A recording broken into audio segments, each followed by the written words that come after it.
ನನ್ನ ಪ್ರಿಯ ದೇಶವಾಸಿಗಳೇ, ಎಲ್ಲರಿಗೂ ನಮಸ್ಕಾರ. ಮನ್ ಕಿ ಬಾತ್ಗೆ ನಿಮಗೆ ಸ್ವಾಗತ. ಅಭಿನಂದನೆಗಳು. ಮನ್ ಕಿ ಬಾತ್ ದೇಶ ಮತ್ತು ದೇಶವಾಸಿಗಳ ಸಾಧನೆಗಳನ್ನು ಮುನ್ನೆಲೆಗೆ ತರುವ ಒಂದು ಸದೃಢ ವೇದಿಕೆಯಾಗಿದೆ. ಇತ್ತೀಚೆಗೆ ದೆಹಲಿಯಲ್ಲಿ ನಡೆದ ಗ್ಲೋಬಲ್ ಎಐ ಇಂಪ್ಯಾಕ್ಟ್ ಸಮಿಟ್ನಲ್ಲಿ ಭಾರತ ಇಂತಹುದೇ ಒಂದು ಸಾಧನೆಯನ್ನು ಕಂಡಿದೆ. ಹಲವು ದೇಶಗಳ ನಾಯಕರು, ಉದ್ಯಮ ಕ್ಷೇತ್ರದ ದಿಗ್ಗಜರು, ನಾವೀನ್ಯಕಾರರು ಇನೋವೇಟರ್ಸ್ ಮತ್ತು ನವೋದ್ಯಮ ವಲಯಕ್ಕೆ ಸಂಬಂಧಿಸಿದವರು ಎಐ ಇಂಪ್ಯಾಕ್ಟ್ ಸಮಿಟ್ಗಾಗಿ ಭಾರತ್ ಮಂಟಪಂನಲ್ಲಿ ಒಟ್ಟುಗೂಡಿದ್ದರು. ಮುಂಬರುವ ದಿನಗಳಲ್ಲಿ ಜಗತ್ತು ಎಐ ಶಕ್ತಿಯನ್ನು ಹೇಗೆ ಬಳಸಿಕೊಳ್ಳಲಿದೆ ಎಂಬ ದಿಕ್ಕಿನಲ್ಲಿ ಈ ಶೃಂಗಸಭೆ ಒಂದು ನಿರ್ಣಾಯಕ ಘಟ್ಟ ಎಂದೇ ಸಾಬೀತಾಗಿದೆ. ಸ್ನೇಹಿತರೆ, ಈ ಶೃಂಗಸಭೆಯಲ್ಲಿ ನನಗೆ ವಿಶ್ವ ನಾಯಕರು ಮತ್ತು ಟೆಕ್ ಸಿಇಒಗಳನ್ನು ಭೇಟಿಯಾಗುವ ಅಮೂಲ್ಯ ಅವಕಾಶ ಲಭಿಸಿತು. ಎಐ ಸಮಿಟ್ನ ಎಕ್ಸಿಬಿಷನ್ನಲ್ಲಿ ನಾನು ಜಗತ್ತಿನ ನಾಯಕರಿಗೆ ಸಾಕಷ್ಟು ವಿಷಯಗಳನ್ನು ಪರಿಚಯಿಸಿದೆ. ಇಲ್ಲಿ ನಾನು ಮುಖ್ಯವಾಗಿ 2 ವಿಷಯಗಳನ್ನು ಉಲ್ಲೇಖಿಸಲು ಬಯಸುತ್ತೇನೆ. ಶೃಂಗಸಭೆಯಲ್ಲಿ ಈ 2 ಉತ್ಪನ್ನಗಳು ವಿಶ್ವದಾದ್ಯಂತದ ನಾಯಕರ ಮೇಲೆ ಹೆಚ್ಚಿನ ಪ್ರಭಾವ ಬೀರಿದವು. ಮೊದಲ ಉತ್ಪನ್ನ ಅಮುಲ್ ಮಳಿಗೆಯಲ್ಲಿತ್ತು. ಅದರಲ್ಲಿ ಎಐ ಹೇಗೆ ಪ್ರಾಣಿಗಳ ಚಿಕಿತ್ಸೆಯಲ್ಲಿ ನಮಗೆ ಸಹಾಯ ಮಾಡುತ್ತಿದೆ ಮತ್ತು 24x7 ಎಐ ಸಹಾಯದ ಮೂಲಕ ರೈತರು ತಮ್ಮ ಹಾಲಿನ ಉತ್ಪನ್ನ ಹಾಗೂ ಪಶುಗಳ ಲೆಕ್ಕವನ್ನು ಹೇಗೆ ನಿರ್ವಹಿಸುತ್ತಿದ್ದಾರೆ ಎಂಬುದನ್ನು ವಿವರಿಸಲಾಗಿತ್ತು. ಸ್ನೇಹಿತರೆ, ಎರಡನೇ ಉತ್ಪನ್ನ ನಮ್ಮ ಸಂಸ್ಕೃತಿಗೆ ಸಂಬಂಧಿಸಿದ್ದಾಗಿತ್ತು. ಹೇಗೆ ಎಐ ಸಹಾಯದಿಂದ ನಾವು ನಮ್ಮ ಪ್ರಾಚೀನ ಗ್ರಂಥಗಳನ್ನು, ನಮ್ಮ ಪ್ರಾಚೀನ ಜ್ಞಾನವನ್ನು, ನಮ್ಮ ಹಸ್ತಪ್ರತಿಗಳನ್ನು ಮ್ಯಾನುಸ್ಕ್ರಿಪ್ಟ್ಸ್ ಸಂರಕ್ಷಿಸುತ್ತಿದ್ದೇವೆ ಮತ್ತು ಇಂದಿನ ಪೀಳಿಗೆಗೆ ಅನುಗುಣವಾಗಿ ರೂಪಾಂತರಿಸುತ್ತಿದ್ದೇವೆ ಎಂಬುದನ್ನು ನೋಡಿ ಇಡೀ ವಿಶ್ವದ ನಾಯಕರು ಆಶ್ಚರ್ಯಚಕಿತರಾದರು. ಎಕ್ಸಿಬಿಷನ್ ವೇಳೆ ಪ್ರದರ್ಶನಕ್ಕಾಗಿ ಸುಶ್ರುತ ಸಂಹಿತೆಯನ್ನು ಆಯ್ಕೆ ಮಾಡಲಾಗಿತ್ತು. ಮೊದಲ ಹಂತದಲ್ಲಿ ತಂತ್ರಜ್ಞಾನದ ಸಹಾಯದಿಂದ ನಾವು ಹಸ್ತಪ್ರತಿಗಳ ಇಮೇಜ್ ಕ್ವಾಲಿಟಿಯನ್ನು ಹೇಗೆ ಸುಧಾರಿಸಿ ಅವುಗಳನ್ನು ಓದಲು ಯೋಗ್ಯವಾಗಿಸುತ್ತಿದ್ದೇವೆ ಎಂಬುದನ್ನು ತೋರಿಸಲಾಯಿತು. ಎರಡನೇ ಹಂತದಲ್ಲಿ ಈ ಚಿತ್ರವನ್ನು ಯಂತ್ರಕ್ಕೆ ಓದಲು ಸಾಧ್ಯವಾಗುವ ಬರವಣಿಗೆಯಾಗಿ ಪರಿವರ್ತಿಸಲಾಯಿತು. ಮುಂದಿನ ಹಂತದಲ್ಲಿ ಮೆಷಿನ್ ರೀಡಬಲ್ ಟೆಕ್ಸ್ಟ್ ಅನ್ನು ಎಐ ಅವತಾರ್ ಓದಿತು. ನಂತರದ ಹಂತದಲ್ಲಿ ಟೆಕ್ನಾಲಜಿ ಮೂಲಕ ಈ ಅಮೂಲ್ಯ ಭಾರತೀಯ ಜ್ಞಾನವನ್ನು ಭಾರತೀಯ ಭಾಷೆಗಳಿಗೆ ಹಾಗೂ ವಿದೇಶಿ ಭಾಷೆಗಳಿಗೆ ಹೇಗೆ ಅನುವಾದಿಸಬಹುದು ಎಂಬುದನ್ನೂ ಪ್ರದರ್ಶಿಸಲಾಯಿತು.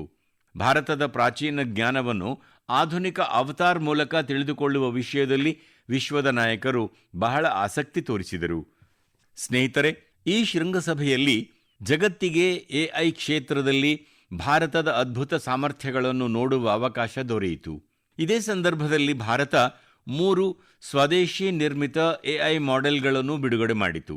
ಇದುವರೆಗಿನ ಶೃಂಗಸಭೆಗಳಲ್ಲಿ ಇದು ಅತಿ ದೊಡ್ಡ ಎಐ ಶೃಂಗಸಭೆ ಆಗಿತ್ತು. ಈ ಶೃಂಗಸಭೆ ಕುರಿತು ಯುವಜನರಲ್ಲಿ ಕಂಡ ಉತ್ಸಾಹ ನಿಜಕ್ಕೂ ಗಮನಾರ್ಹವಾಗಿತ್ತು. ಈ ಶೃಂಗಸಭೆಯನ್ನು ಯಶಸ್ವಿಗೊಳಿಸಿದ ಎಲ್ಲ ದೇಶವಾಸಿಗಳಿಗೂ ಅಭಿನಂದನೆಗಳನ್ನು ಸಲ್ಲಿಸುತ್ತೇನೆ. ಸ್ನೇಹಿತರೆ, ನಾನು ಆಗಾಗ ಹೇಳುತ್ತಿರುತ್ತೇನೆ, ಯಾರು ಆಟವಾಡುತ್ತಾರೋ ಅವರು ಅರಳುತ್ತಾರೆ. ಕ್ರೀಡೆ ನಮ್ಮಲ್ಲಿ ಒಗ್ಗಟ್ಟನ್ನು ಮೂಡಿಸುತ್ತದೆ. ಇತ್ತೀಚಿನ ದಿನಗಳಲ್ಲಿ ನೀವು T20 ವರ್ಲ್ಡ್ ಕಪ್ ಪಂದ್ಯಗಳನ್ನು ನೋಡುತ್ತಿರಬಹುದು. ಪಂದ್ಯ ನೋಡುತ್ತಿರುವಾಗ ನಮ್ಮ ಕಣ್ಣುಗಳು ಕೆಲವೊಮ್ಮೆ ಯಾರೋ ಒಬ್ಬ ಆಟಗಾರನ ಮೇಲಿರುತ್ತದೆ ಎಂಬುದು ಖಚಿತ. ಜೆರ್ಸಿ ಮತ್ತೊಂದು ದೇಶದ್ದಾಗಿರಬಹುದು, ಆದರೆ ಹೆಸರು ಕೇಳಿದಾಗ ಅರೆ, ಇವನು ನಮ್ಮ ದೇಶದವನೇ ಅಲ್ಲವೇ ಎಂದು ಅನಿಸುತ್ತದೆ. ಆಗ ಹೃದಯದ ಯಾವುದೋ ಒಂದು ಮೂಲೆಯಲ್ಲಿ ಸಣ್ಣದಾಗಿ ಸಂತೋಷ ಮೂಡುತ್ತದೆ. ಏಕೆಂದರೆ ಆ ಆಟಗಾರ ಭಾರತೀಯ ಮೂಲದವನಾಗಿರುತ್ತಾನೆ ಮತ್ತು ಅವನ ಕುಟುಂಬ ನೆಲೆಸಿರುವ ದೇಶಕ್ಕಾಗಿ ಅವನು ಆಡುತ್ತಿರುತ್ತಾನೆ.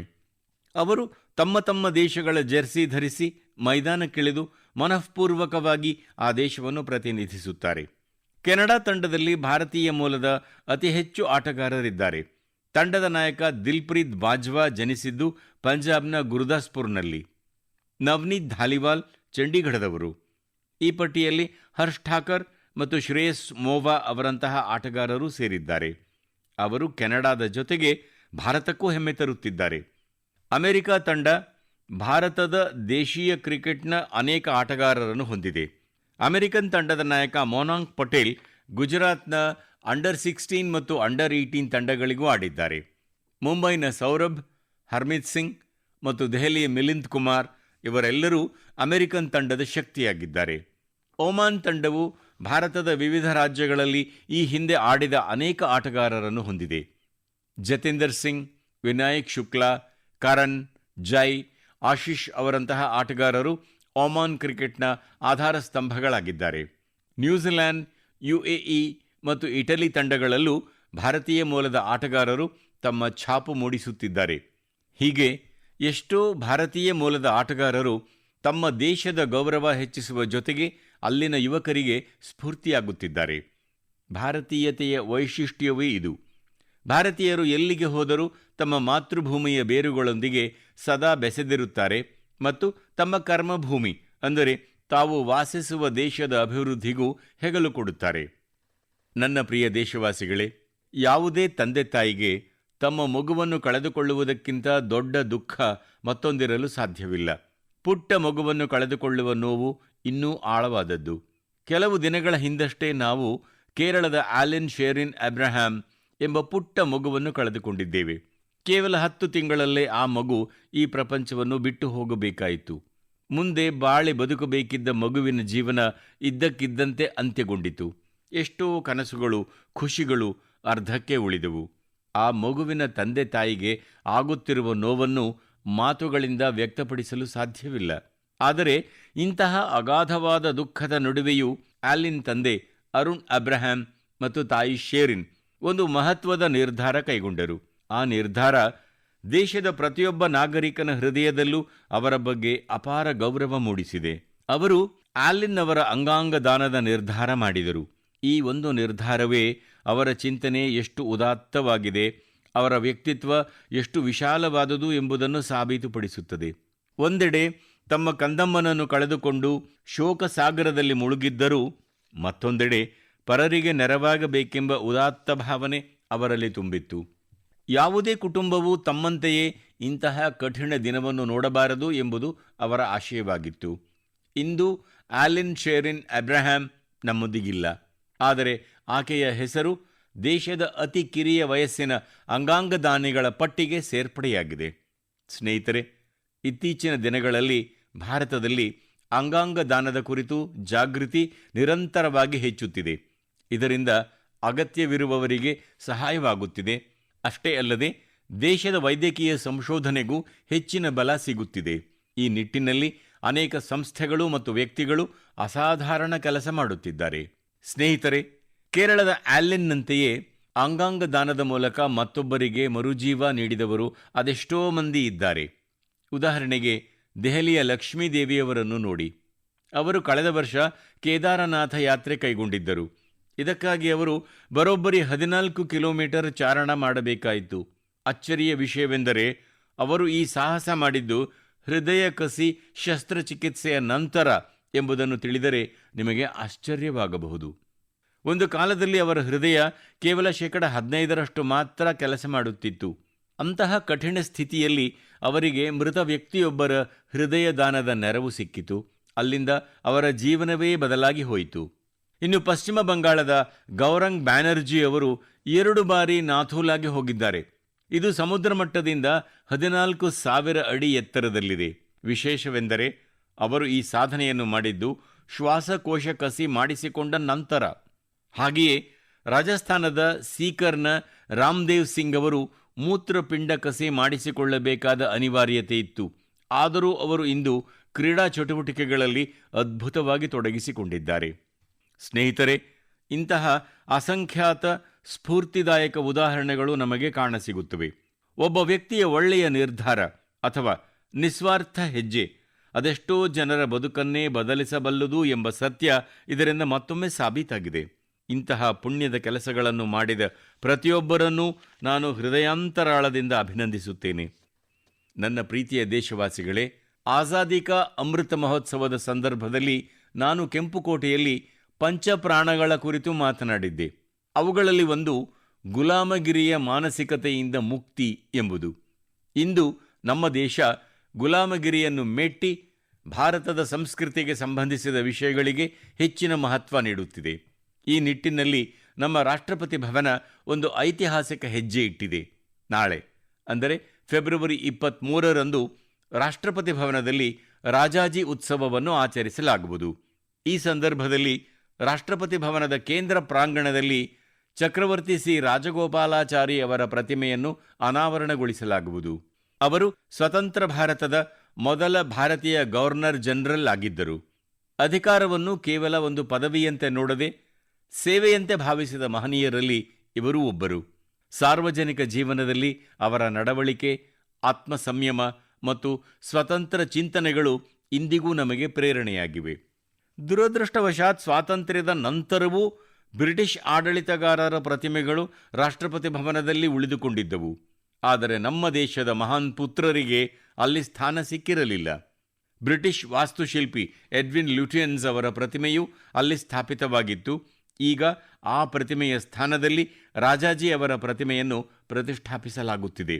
ರಾಜಾಜಿ ಉತ್ಸವದ ಸಂದರ್ಭದಲ್ಲಿ ರಾಜಗೋಪಾಲಾಚಾರಿ ಅವರ ಕುರಿತಾದ ಎಕ್ಸಿಬಿಷನ್ ಕೂಡ ಇರಲಿದ್ದು, ಫೆಬ್ರವರಿ 24ರಿಂದ ಮಾರ್ಚ್ 1ರವರೆಗೆ ಸಾರ್ವಜನಿಕರಿಗೆ ಮುಕ್ತವಾಗಿರುತ್ತದೆ. ನೀವೆಲ್ಲರೂ ಸಮಯ ಮಾಡಿಕೊಂಡು ತಪ್ಪದೇ ಭೇಟಿ ನೀಡಬೇಕೆಂದು ವಿನಂತಿಸುತ್ತೇನೆ. ನನ್ನ ಪ್ರಿಯ ದೇಶವಾಸಿಗಳೇ, ಮನ್ ಕಿ ಬಾತ್ ಕಾರ್ಯಕ್ರಮದಲ್ಲಿ ನಾನು ಈ ಹಿಂದೆ ಡಿಜಿಟಲ್ ಅರೆಸ್ಟ್ ಕುರಿತು ನಿಮ್ಮೊಂದಿಗೆ ಸುದೀರ್ಘವಾಗಿ ಮಾತನಾಡಿದ್ದೇನೆ.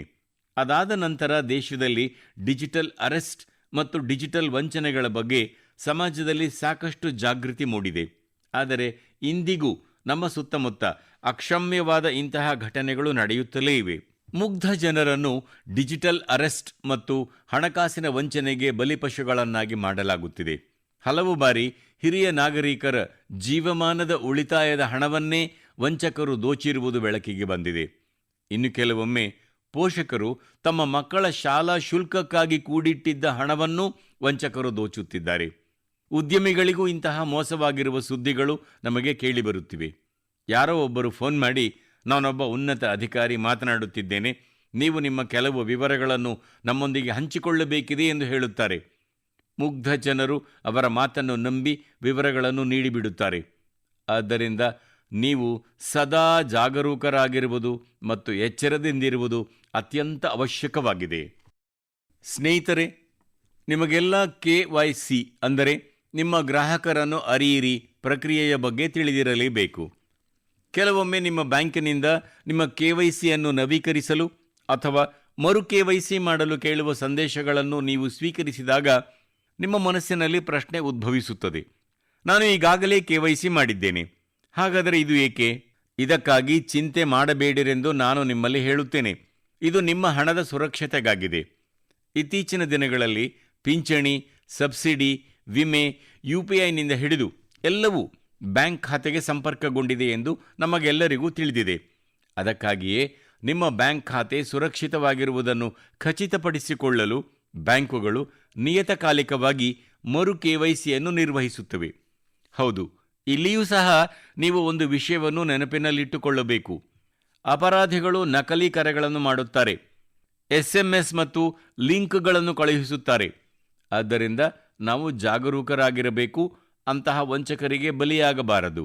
KYC ಅಥವಾ ಮರು KYCಯನ್ನು ನಿಮ್ಮ ಬ್ಯಾಂಕ್ ಶಾಖೆ, ಅಧಿಕೃತ ಆ್ಯಪ್ ಮತ್ತು ಅಧಿಕೃತ ಮಾಧ್ಯಮದ ಮೂಲಕ ಮಾತ್ರ ಮಾಡಬೇಕು. OTP, ಆಧಾರ್ ಸಂಖ್ಯೆ ಮತ್ತು ಬ್ಯಾಂಕ್ ಖಾತೆ ಮಾಹಿತಿಯನ್ನು ಯಾರೊಂದಿಗೂ ಹಂಚಿಕೊಳ್ಳಬೇಡಿ. ಮುಖ್ಯವಾಗಿ ನಿಮ್ಮ ಪಾಸ್ವರ್ಡ್ ಅನ್ನು ಆಗಿಂದಾಗ್ಗೆ ಬದಲಾಯಿಸುತ್ತಿರಿ. ಪ್ರತಿ ಋತುವಿನೊಂದಿಗೆ ಆಹಾರ ಮತ್ತು ಬಟ್ಟೆ ಬದಲಾಗುವಂತೆಯೇ ಪ್ರತಿ ಕೆಲವು ದಿನಗಳಿಗೊಮ್ಮೆ ನಿಮ್ಮ ಪಾಸ್ವರ್ಡ್ ಅನ್ನು ಬದಲಾಯಿಸುವುದನ್ನು ರೂಢಿಸಿಕೊಳ್ಳಿ. ಸ್ನೇಹಿತರೆ, ಇತ್ತೀಚೆಗೆ ಭಾರತೀಯ ರಿಸರ್ವ್ ಬ್ಯಾಂಕ್ ಇಂತಹ ವಿಷಯಗಳ ಬಗ್ಗೆ ಆರ್ಥಿಕ ಸಾಕ್ಷರತಾ ಸಪ್ತಾಹ ಆಯೋಜಿಸಿತ್ತು. ಈ ಆರ್ಥಿಕ ಸಾಕ್ಷರತಾ ಅಭಿಯಾನವು ಈಗ ವರ್ಷವಿಡೀ ಮುಂದುವರಿಯುತ್ತದೆ. ಆದ್ದರಿಂದ ದಯವಿಟ್ಟು ಭಾರತೀಯ ರಿಸರ್ವ್ ಬ್ಯಾಂಕಿನ ಸಂದೇಶವನ್ನು ಗಮನಿಸಿ ಮತ್ತು ನಿಮ್ಮ KYCಯನ್ನು ನವೀಕರಿಸುತ್ತಿರಿ. ನೆನಪಿಡಿ, ಸರಿಯಾದ KYC ಸಕಾಲದಲ್ಲಿ KYC ಖಾತೆಯನ್ನು ಸುರಕ್ಷಿತವಾಗಿಸುತ್ತದೆ. ಸಶಕ್ತ ನಾಗರಿಕರಾಗಿ, ಏಕೆಂದರೆ ಸಶಕ್ತ ನಾಗರಿಕರಿಂದಲೇ ನಿರ್ಮಾಣವಾಗುತ್ತದೆ ಬಲಿಷ್ಠ ಮತ್ತು ಆತ್ಮನಿರ್ಭರ ಭಾರತ. ನನ್ನ ಪ್ರೀತಿಯ ದೇಶವಾಸಿಗಳೇ, ನಮ್ಮ ರೈತ ಕೇವಲ ಅನ್ನದಾತ ಮಾತ್ರವಲ್ಲ, ಆತ ಭೂಮಿಯ ನಿಜವಾದ ರಕ್ಷಕ. ಮಣ್ಣನ್ನು ಹೇಗೆ ಚಿನ್ನವನ್ನಾಗಿ ಮಾಡಬೇಕೆಂಬುದನ್ನು ನಮ್ಮ ರೈತರಿಂದ ಕಲಿಯಬೇಕು. ನಮ್ಮ ರೈತರಂತೂ ಸಂಪ್ರದಾಯ ಹಾಗೂ ತಂತ್ರಜ್ಞಾನ ಎರಡನ್ನೂ ಒಟ್ಟಿಗೆ ಮುಂದುವರಿಸುತ್ತಿದ್ದಾರೆ. ನಮ್ಮ ರೈತರು ಈಗ ಕೇವಲ ಉತ್ಪಾದನೆಯ ಬಗ್ಗೆ ಮಾತ್ರವಲ್ಲದೆ ಗುಣಮಟ್ಟ, ಮೌಲ್ಯವರ್ಧನೆ, ಹೊಸ ಹೊಸ ಮಾರುಕಟ್ಟೆಗಳ ಬಗ್ಗೆ ಕೂಡ ಗಮನ ಹರಿಸುತ್ತಿದ್ದಾರೆ. ಒಡಿಶಾದ ಹಿರೋದ್ ಪಟೇಲ್ ಎಂಬ ಯುವ ರೈತನ ಕಥೆ ನಿಜಕ್ಕೂ ಸ್ಫೂರ್ತಿದಾಯಕವಾಗಿದೆ. ಸುಮಾರು 8 ವರ್ಷಗಳ ಹಿಂದಿನವರೆಗೂ ಅವರು ತಮ್ಮ ತಂದೆ ಶಿವಶಂಕರ್ ಪಟೇಲ್ ಅವರೊಂದಿಗೆ ಸಾಂಪ್ರದಾಯಿಕ ರೀತಿಯಲ್ಲಿ ಭತ್ತದ ಕೃಷಿಯಲ್ಲಿ ತೊಡಗಿಕೊಂಡಿದ್ದರು. ಆದರೆ ಅವರು ಕೃಷಿಯನ್ನು ಹೊಸ ದೃಷ್ಟಿಕೋನದಿಂದ ನೋಡಲಾರಂಭಿಸಿದರು. ಅವರು ತಮ್ಮ ಹೊಲದಲ್ಲಿದ್ದ ಕೊಳದ ಮೇಲೆ ಬಲವಾದ ಜಾಲರಿಯ ರಚನೆ ನಿರ್ಮಿಸಿದರು. ಅವರು ಅದರ ಮೇಲೆ ಬಳ್ಳಿ ತರಕಾರಿಗಳನ್ನು ಬೆಳೆದರು. ಕೊಳದ ಸುತ್ತಲೂ ಬಾಳೆಹಣ್ಣು, ಪೇರಳೆ ಮತ್ತು ತೆಂಗಿನ ಮರಗಳನ್ನು ನೆಟ್ಟರು. ಕೊಳದಲ್ಲಿ ಮೀನು ಸಾಕಣೆ ಪ್ರಾರಂಭಿಸಿದರು. ಅಂದರೆ ಒಂದೇ ಸ್ಥಳದಲ್ಲಿ ಸಾಂಪ್ರದಾಯಿಕ ಕೃಷಿಯೂ ನಡೆಯಬೇಕು, ತರಕಾರಿಗಳು ಹಣ್ಣುಗಳನ್ನೂ ಬೆಳೆಯಬೇಕು, ಮೀನು ಸಾಕಣೆಯೂ ಆಗಬೇಕು. ಇದರಿಂದ ಭೂಮಿಯ ಉತ್ತಮ ಬಳಕೆಯೂ ಆದಂತಾಯಿತು, ನೀರಿನ ಉಳಿತಾಯವೂ ಆಯಿತು, ಹಾಗೆಯೇ ಹೆಚ್ಚುವರಿ ಆದಾಯದ ಗಳಿಕೆಗೂ ಕಾರಣವಾಯಿತು. ಇಂದು ಇವರ ಮಾದರಿ ಕೃಷಿಯನ್ನು ನೋಡಲು ದೂರ ದೂರದಿಂದ ರೈತರು ಬರುತ್ತಾರೆ. ಸ್ನೇಹಿತರೆ, ಕೇರಳದ ತ್ರಿಶೂರ್ ಜಿಲ್ಲೆಯಲ್ಲಿ ಒಂದು ಗ್ರಾಮವಿದೆ. ಅಲ್ಲಿ ಒಂದೇ ಹೊಲದಲ್ಲಿ 570 ವಿಧದ ಭತ್ತದ ತಳಿಗಳನ್ನು ಬೆಳೆಯಲಾಗುತ್ತಿದೆ. ಇದರಲ್ಲಿ ಸ್ಥಳೀಯ ತಳಿಗಳೂ ಇವೆ, ಗಿಡಮೂಲಿಕೆ ಪ್ರಭೇದಗಳೂ ಇವೆ, ಇತರೆ ರಾಜ್ಯಗಳಿಂದ ತಂದ ತಳಿಗಳ ಜಾತಿಗಳೂ ಇವೆ. ಇದು ಕೇವಲ ಕೃಷಿಯಲ್ಲ, ಬೀಜಗಳ ಪರಂಪರೆಯನ್ನು ಸಂರಕ್ಷಿಸುವ ಬೃಹತ್ ಅಭಿಯಾನವೂ ಆಗಿದೆ. ನಮ್ಮ ರೈತರ ಕಠಿಣ ಪರಿಶ್ರಮದ ಫಲಿತಾಂಶ ಅಂಕಿ ಅಂಶಗಳಲ್ಲೂ ಗೋಚರವಾಗುತ್ತಿದೆ. ಭಾರತ ಇಂದು ವಿಶ್ವದಲ್ಲೇ ಅತ್ಯಂತ ದೊಡ್ಡ ಭತ್ತ ಉತ್ಪಾದಕ ರಾಷ್ಟ್ರವಾಗಿದೆ. 15 ಕೋಟಿ ಟನ್ಗಿಂತಲೂ ಹೆಚ್ಚು ಭತ್ತದ ಉತ್ಪಾದನೆ ಎನ್ನುವುದು ಕಡಿಮೆ ಸಾಧನೆಯೇನಲ್ಲ. ನಾವು ನಮ್ಮ ಅಗತ್ಯತೆಗಳನ್ನೂ ಪೂರೈಸಿಕೊಳ್ಳುತ್ತಿದ್ದೇವೆ, ವಿಶ್ವದ ಫುಡ್ ಬ್ಯಾಸ್ಕೆಟ್ಗೆ ಕೂಡ ಕೊಡುಗೆ ನೀಡುತ್ತಿದ್ದೇವೆ. ಸ್ನೇಹಿತರೆ, ಈ ಕೃಷಿ ಉತ್ಪನ್ನಗಳು ವಿಮಾನಗಳ ಮೂಲಕ ಕೂಡ ಸುಲಭವಾಗಿ ವಿದೇಶಗಳಿಗೆ ತಲುಪುತ್ತಿವೆ. ಕರ್ನಾಟಕದ ನಂಜನಗೂಡಿನ ಬಾಳೆಹಣ್ಣು, ಮೈಸೂರಿನ ವೀಳ್ಯದೆಲೆ, ಇಂಡಿ ನಿಂಬೆಹಣ್ಣುಗಳನ್ನು ಮಾಲ್ದೀವ್ಸ್ಗೆ ಕಳಿಸಲಾಗುತ್ತಿದೆ. ಈ ಉತ್ಪನ್ನ ತಮ್ಮ ರುಚಿ ಮತ್ತು ಗುಣಮಟ್ಟಕ್ಕಾಗಿ ಹೆಸರಾಗಿದ್ದು, ಇವುಗಳಿಗೆ GI ಟ್ಯಾಗ್ ಕೂಡ ದೊರೆತಿದೆ. ಇಂದಿನ ರೈತರು ಗುಣಮಟ್ಟವನ್ನೂ ಬಯಸುತ್ತಾರೆ, ಪ್ರಮಾಣವೂ ಹೆಚ್ಚಾಗುತ್ತಿದೆ ಮತ್ತು ತಮ್ಮ ಗುರುತನ್ನು ಸ್ಥಾಪಿಸುತ್ತಿದ್ದಾರೆ. ನನ್ನ ಪ್ರೀತಿಯ ದೇಶವಾಸಿಗಳೇ, ಕಳೆದ ವರ್ಷ ಇದೇ ಸಮಯದಲ್ಲಿ ನಡೆದ ಮಹಾಕುಂಭಮೇಳದ ಅದ್ಭುತ ಚಿತ್ರಗಳು ನಿಮಗೆ ಖಂಡಿತ ನೆನಪಿರಬಹುದು. ಸಂಗಮದ ದಡದಲ್ಲಿ ಉಕ್ಕಿ ಹರಿಯುತ್ತಿದ್ದ ಜನಸಾಗರ, ಅಪಾರ ನಂಬಿಕೆಯ ಹರಿವು ಮತ್ತು ಪವಿತ್ರ ಸ್ನಾನದ ಆ ಧನ್ಯತೆಯ ಕ್ಷಣದಲ್ಲಿ ಭಾರತದ ಸನಾತನ ಚೈತನ್ಯದ ಸಾಕ್ಷಾತ್ಕಾರವಾದಂತೆ ಭಾಸವಾಯಿತು. ಸ್ನೇಹಿತರೆ, ಮಹಾಕುಂಭಮೇಳದ ಅದೇ ಹರಿವು, ಅದೇ ಮಾಘಮಾಸ, ಅದೇ ಭಕ್ತಿಯ ಧ್ವನಿ ಉತ್ತರದಿಂದ ದಕ್ಷಿಣಕ್ಕೆ ಚಲಿಸುವಾಗ ಹೊಸ ಗುರುತನ್ನು ಪಡೆಯುತ್ತದೆ. ಸ್ನೇಹಿತರೆ, ಕೇರಳದ ಮಣ್ಣಿನಲ್ಲಿ ಭಾರತಪುಳ ನದಿಯ ದಡದಲ್ಲಿರೋ ತಿರುನಾವಾಯದಲ್ಲಿ ಶತಮಾನಗಳಷ್ಟು ಹಳೆಯದಾದ ಒಂದು ಸಂಪ್ರದಾಯ ಇದೆ. ಅದೇ ಮಾಮಂಗಂ. ಇದನ್ನು ಬಹಳ ಜನ ಮಹಾಮಾಘ ಮಹೋತ್ಸವ ಅಥವಾ ಕೇರಳದ ಕುಂಭಮೇಳ ಅಂತಾನೂ ಕರೀತಾರೆ. ಮಾಘ ಮಾಸದಲ್ಲಿ ಪವಿತ್ರ ನದಿಯಲ್ಲಿ ಸ್ನಾನ ಮಾಡಿ ಆ ಕ್ಷಣವನ್ನು ಜೀವನದ ಮರೆಯಲಾಗದ ನೆನಪಾಗಿಸಿಕೊಳ್ಳೋದೇ ಈ ಹಬ್ಬದ ಜೀವಾಳ. ಕಾಲ ಕಳೆದಂತೆ ಈ ಸಂಪ್ರದಾಯ ಎಲ್ಲಿಯೋ ಮರೆಯಾಗಿ ಹೋಗಿತ್ತು. ಸುಮಾರು 250 ವರ್ಷಗಳ ಕಾಲ ಈ ಹಬ್ಬ ಮೊದಲಿನ ಹಾಗೆ ಅದ್ದೂರಿಯಾಗಿ ನಡೆದೇ ಇರಲಿಲ್ಲ. ಆದರೆ ಇವತ್ತು ನಮ್ಮ ಪರಂಪರೆಯನ್ನು ಮತ್ತೆ ಗುರುತಿಸುತ್ತಿರೋ ಈ ನಮ್ಮ ದೇಶದಲ್ಲಿ ಇತಿಹಾಸ ಮತ್ತೆ ಹೊಸ ತಿರುವು ಪಡೆದುಕೊಂಡಿದೆ. ಈ ಸಲ ಯಾವುದೇ ದೊಡ್ಡ ಪ್ರಚಾರ ಅಥವಾ ಘೋಷಣೆ ಇಲ್ಲದಿದ್ದರೂ ಕೇರಳ ಕುಂಭಮೇಳ ತುಂಬ ಯಶಸ್ವಿಯಾಗಿ ನಡೆಯಿತು. ಜನ ಒಬ್ಬರಿಂದ ಒಬ್ಬರಿಗೆ ವಿಷಯ ತಿಳಿಸುತ್ತಾ ಹೋದರು. ಒಬ್ಬರ ಕಿವಿಯಿಂದ ಇನ್ನೊಬ್ಬರ ಕಿವಿಗೆ ಸುದ್ದಿ ಹರಡಿತು. ನೋಡುತ್ತಿದ್ದ ಹಾಗೆಯೇ ಭಕ್ತರೆಲ್ಲ ತಿರುನಾವಾಯಕ್ಕೆ ತಂಡೋಪತಂಡವಾಗಿ ಬರೋದಿಕ್ಕೆ ಶುರು ಮಾಡಿದರು. ಸ್ನೇಹಿತರೆ, ಮಹಾಕುಂಭ ಇರಲಿ ಅಥವಾ ಕೇರಳ ಕುಂಭ ಇರಲಿ, ಇದು ಬರೀ ನದಿಯಲ್ಲಿ ಸ್ನಾನ ಮಾಡೋ ಹಬ್ಬ ಮಾತ್ರವಲ್ಲ. ಇದು ನಮ್ಮ ನೆನಪುಗಳನ್ನು ಬಡಿದೆಬ್ಬಿಸೋ ಹಬ್ಬ. ನಮ್ಮ ಸಂಸ್ಕೃತಿಯನ್ನು ಮತ್ತೊಮ್ಮೆ ಮೆಲುಕು ಹಾಕೋ ಒಂದು ಸುಂದರ ಸಂದರ್ಭ. ಉತ್ತರದಿಂದ ದಕ್ಷಿಣದವರೆಗೆ ನದಿಗಳು ಬೇರೆ ಬೇರೆ ಇರಬಹುದು, ಆ ನದಿ ದಡಗಳು ಬೇರೆ ಬೇರೆ ಇರಬಹುದು, ಆದರೆ ಜನರ ನಂಬಿಕೆ ಮತ್ತು ಭಕ್ತಿಯ ಸೆಲೆ ಮಾತ್ರ ಒಂದೇ. ಇದನ್ನೇ ನಿಜವಾದ ಭಾರತ ಅನ್ನೋದು. ಸ್ನೇಹಿತರೆ, ನಮ್ಮ ದೇಶದಲ್ಲಿ ಯಾರು ಸಮಾಜದ ಒಳಿತಿಗಾಗಿ ಕೆಲಸ ಮಾಡುತ್ತಾರೋ, ಯಾರು ತಮ್ಮ ಪ್ರತಿಯೊಂದು ಕೆಲಸದಲ್ಲೂ ಜನರಿಗೆ ಮೊದಲ ಆದ್ಯತೆ ನೀಡುತ್ತಾರೋ ಅಂತಹವರು ಯಾವಾಗಲೂ ಜನರ ಮನಸ್ಸಿನಲ್ಲಿ ಉಳಿದುಕೊಳ್ಳುತ್ತಾರೆ. ಅಮ್ಮ ಜಯಲಲಿತಾ ಕೂಡ ಅಂಥದ್ದೇ ಒಬ್ಬ ಜನಪ್ರಿಯ ನಾಯಕಿಯಾಗಿದ್ದರು. ಫೆಬ್ರವರಿ 24 ಅವರ ಜನ್ಮದಿನದ ಸಂದರ್ಭ. ತಮಿಳುನಾಡಿನ ಜನರಿಗೆ ಅವರ ಮೇಲೆ ಎಷ್ಟೊಂದು ಗಾಢವಾದ ಪ್ರೀತಿ ಇತ್ತು ಅನ್ನುವುದು ನಾನು ಆ ರಾಜ್ಯಕ್ಕೆ ಭೇಟಿ ನೀಡಿದಾಗಲೆಲ್ಲ ಇವತ್ತಿಗೂ ನನಗೆ ಕಾಣಿಸುತ್ತೆ.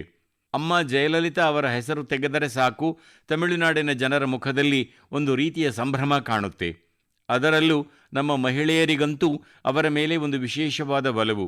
ಯಾಕೆಂದರೆ ಅವರು ಅಧಿಕಾರದಲ್ಲಿದ್ದಾಗ ತಾಯಿ ತಂಗಿಯರಿಗಾಗಿ ಮತ್ತು ಹೆಣ್ಣು ಮಕ್ಕಳಿಗಾಗಿ ತುಂಬಾ ಮೆಚ್ಚುವಂತಹ ಕೆಲಸಗಳನ್ನು ಮಾಡಿದ್ದರು. ರಾಜ್ಯದಲ್ಲಿ ಕಾನೂನು ಮತ್ತು ಸುವ್ಯವಸ್ಥೆಯನ್ನು ಕಾಪಾಡುವುದಕ್ಕೆ ಅವರು ತುಂಬಾ ಕಠಿಣ ಕ್ರಮಗಳನ್ನು ತೆಗೆದುಕೊಂಡಿದ್ದರು. ಅವರಲ್ಲಿ ದೇಶಭಕ್ತಿ ತುಂಬಿ ತುಳುಕುತ್ತಿತ್ತು. ಅದರ ಜೊತೆಗೆ ಭಾರತದ ಸಾಂಸ್ಕೃತಿಕ ಪರಂಪರೆಯ ಬಗ್ಗೆ ಅವರಿಗೆ ತುಂಬಾ ಹೆಮ್ಮೆ ಇತ್ತು.